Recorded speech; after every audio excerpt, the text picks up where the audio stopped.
Well, I don't think the state can make it happen. What we can do is use our funding policies, add an accountability mechanism to them, and work with the districts to set goals and work with them on how they're achieving those goals. If they're not achieving them, what can you do to switch it? Historically, the state school fund has not come with strings attached. That is not the way, because of the kind of the push-pull of local control and the fact that all those school districts are run by their own elected school boards. So what we are trying to do is indeed to tie this funding to outcomes.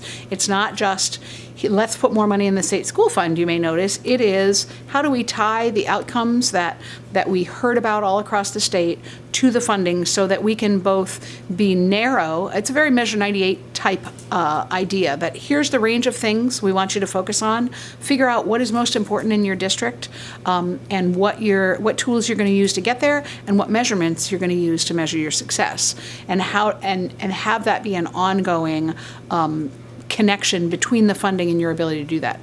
With teachers specifically, I just cannot overstate how important that is. We, in one of our trips in Eastern Oregon, I sat at a table of 4 young Latina women, seniors in high school, in a school district that's probably 80-90% Latinx, and none of them had one teacher who was also Latinx, which in 13 years in a school district that is that heavily populated. So it's us encouraging that. It's us encouraging that through policy, helping to do the funding.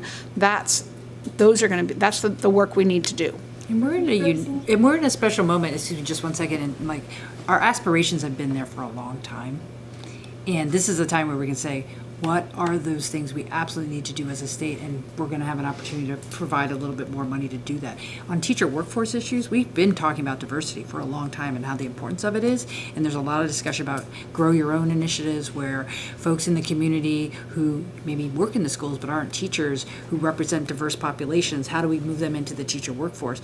We've just not put those tools on the ground for the communities to have them. We're going to do that this time because it's a priority. We're going to match it with, we're going to prioritize, match it with an investment, and do it. Because that I think is the equation we're trying to put together on all of these pieces. So